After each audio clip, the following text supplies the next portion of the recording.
fazendeiro honrado, na luta para o progresso, foi um valente soldado. Por volta do ano 40, ele estava preparado para uma grande viagem que há tempos tinha pensado.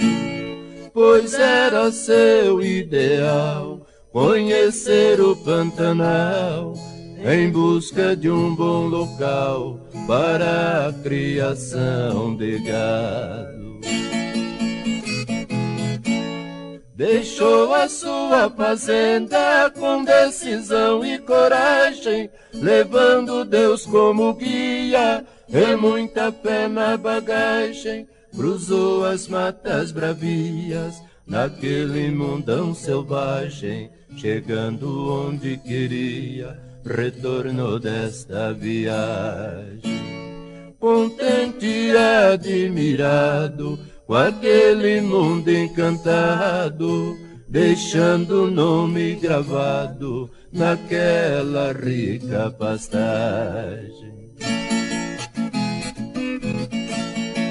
Conforme o tempo passava, ele estava decidido explorar aquelas terras que havia conhecido, sentindo o corpo cansado, pela idade vencido, entregou esta missão para os seus filhos queridos.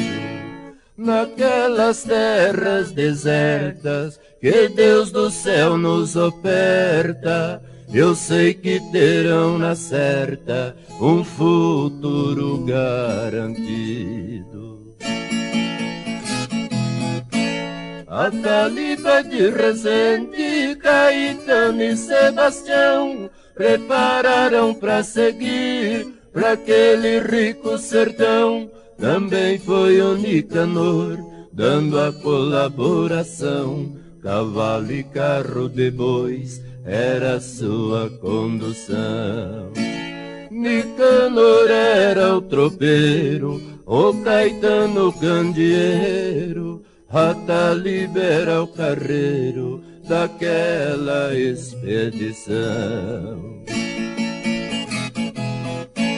Mais tarde foi a família com um rebanho de gado, montaram suas fazendas naquele mundo isolado, enfrentando dia a dia perigo por todo lado. Este sofrido trabalho foi por Deus abençoado.